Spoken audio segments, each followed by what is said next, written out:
Assalamualaikum warahmatullahi taala wabarakatuh. Apa khabar murid-murid?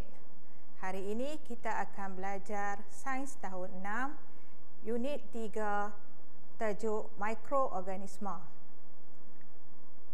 Bersama saya, Cikgu Miss Raja dari Sekolah Kebangsaan Bandar Baru Darul Aman.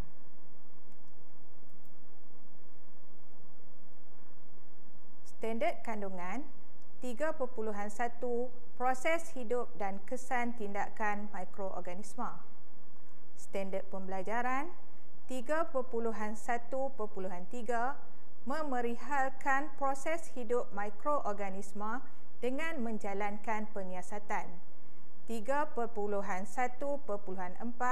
Mengeksperimen untuk menentukan faktor yang mempengaruhi pertumbuhan mikroorganisma.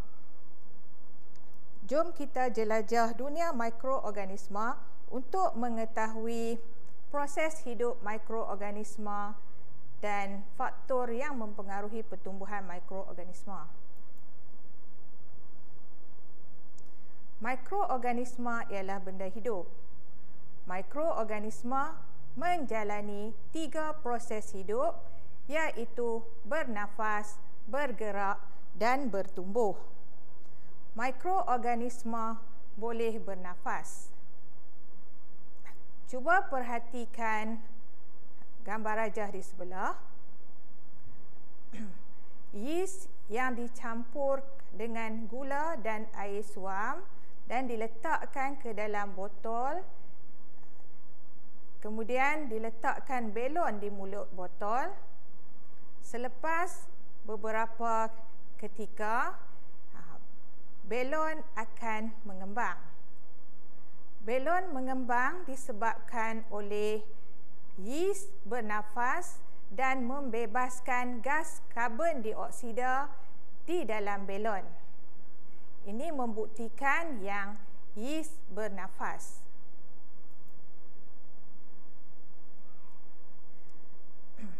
Bukti yang kedua menunjukkan yeast bernafas ialah campuran dough, iaitu tepung, yeast, air suam dan gula.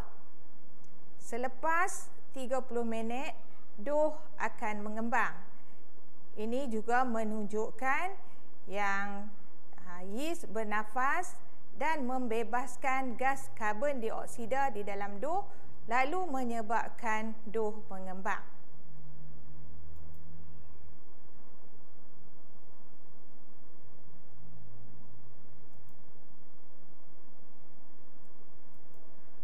Proses hidup yang kedua ialah bergerak.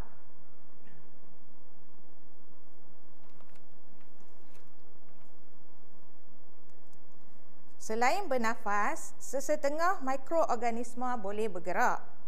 Pergerakan mikroorganisma boleh dilihat di bawah mikroskop. Mikroorganisma yang berbeza bergerak dengan cara yang berbeza.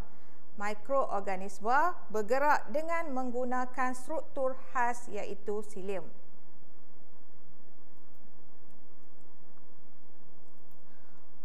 Proses hidup ketiga ialah mikroorganisma bertumbuh.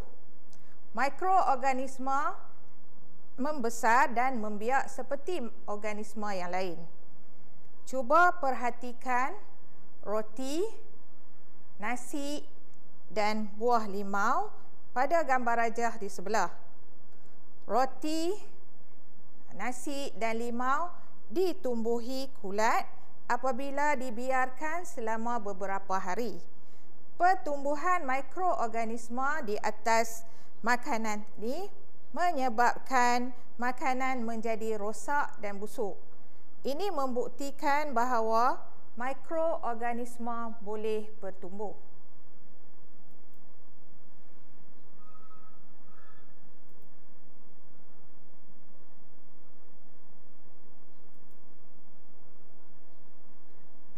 Mikroorganisma memerlukan keadaan yang tertentu untuk bertumbuh. Terdapat 5 faktor pertumbuhan mikroorganisma, iaitu S, U, K, A, N, sukan. Apa itu sukan? S ialah suhu yang sesuai. Suhu yang sesuai untuk mikroorganisma bertumbuh adalah pada suhu bilik. Suhu yang terlalu tinggi atau terlalu rendah akan merencatkan pertumbuhan mikroorganisma. Sebagai contoh, suhu peti sejuk yang terlalu rendah menyebabkan mikroorganisma tidak aktif. Manakala suhu yang terlalu tinggi apabila makanan yang dididihkan menyebabkan mikroorganisma mati. U untuk udara. Kawasan yang mempunyai aliran udara yang baik boleh membantu mikroorganisma untuk bertumbuh. Mikroorganisma bertumbuh atas makanan yang terdedah kepada udara. K. K untuk keasidan yang sesuai. Mikroorganisma bertumbuh dalam keadaan neutral. Keadaan terlalu berasid atau terlalu beralkali menyebabkan mikroorganisma tidak dapat bertumbuh. Sebagai contoh, cili tahan lebih lama kerana direndam dalam larutan cuka yang berasid tinggi. Manakala A ialah air. Mikroorganisma bertumbuh dalam keadaan lembap, manakala ia tidak dapat bertumbuh dalam keadaan kering. Contohnya, ikan kering tidak akan busuk kerana dikeringkan.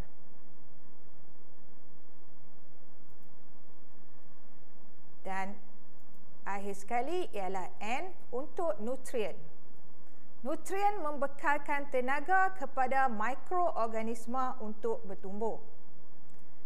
Gula menjadi sumber tenaga kepada yeast di dalam dough untuk bertumbuh.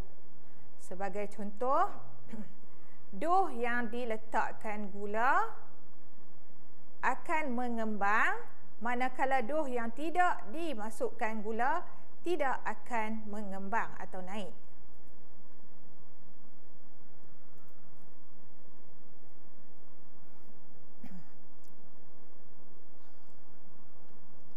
Baiklah murid-murid, sampai di sini dulu pembelajaran kita pada hari ini. Berjumpa lagi kita di tajuk yang seterusnya. Sekian, terima kasih dan selamat belajar. Assalamualaikum.